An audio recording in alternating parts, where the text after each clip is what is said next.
a few times, and since then we've had a lot of people know I like the sports, moving the quantitative management into sports, quantitative techniques.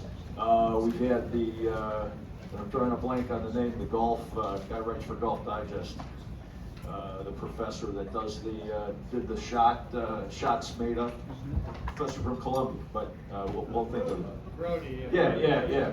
So we had Brody, and so we've had, over the years, we've had a lot of great presenters on this topic, but we're really thrilled. I mean, this is like the A team of this subject. I'm really excited about this.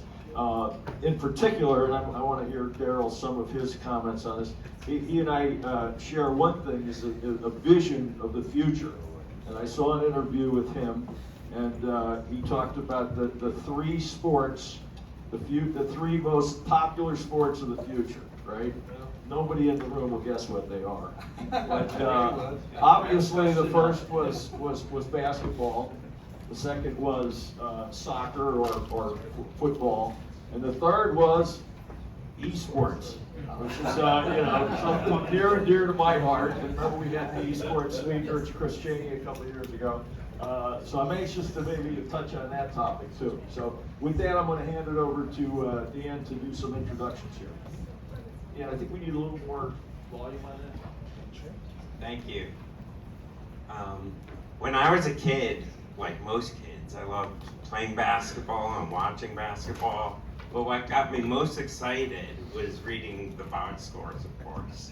Like a lot, that's unusual outside of this room, but probably pretty common in this room. So it wasn't my dream to be it wasn't my fantasy to be Bernard King or even Tiny Archibald, since I'm generously measured at 5'7", and I'm slow as molasses. It was my dream as a kid, to be a GM. And I actually think my pal, Randy Cohen, look at you, Randy, I think that's his dream today. Our next panelist our first panelist that I'm introducing is Daryl Morey. He's the president of basketball operations at the Sixers.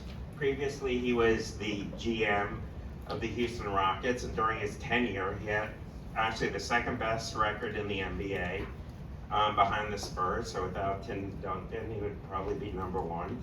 Daryl is profiled in Michael Lewis's book, The Undoing Project. Also in The Undoing Project was profiled Conman Tversky and Richard Thaler, who spoke at this conference. So Daryl, as Dan said, is the second GM to be speaking at CQA. Billy Bean spoke at the first. Now I'll introduce Toby.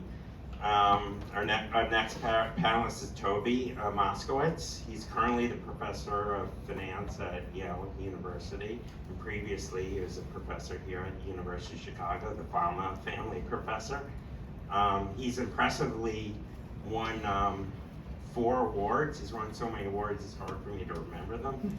He won the Smith-Breeden Award, I have to look over my shoulder this, the Bravo Prize. Impressively, he won the Fisher Black Prize and the Michael Brennan Award. That's a boatload of awards there. He also wrote the best-selling book Scorecasting, and where he uses empirical methods to overturn conventional ways of thinking in in sports.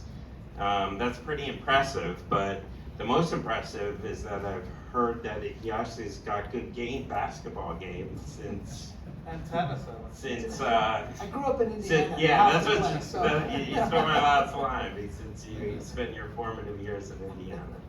So now I'll hand it over to Rudy.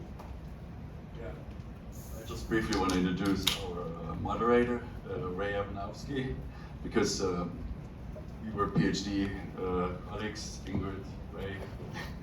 So we know each other well, and I knew he was always a sports buff, but you may know he's the co-founder of Sector Asset Management, global asset management company. Before that, he was a GSAM.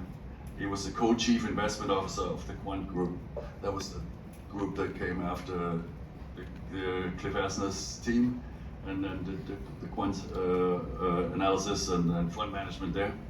And before that, he was at Salomon Brothers as a bond, the fixed income is kind of his specialty, as an analyst on the corporate bond side. And he's published in the Journal of Fixed Income, not surprising, Journal of Portfolio Management. And so his interest in sport was more from purely a side issue, and then he learned about how quant after Moneyball gets applied, and then he kept attending the Sloan Sports Analytics Conference at MIT. So he'll be able, and he's an actual fund manager, so he'll be able to bridge the gap here.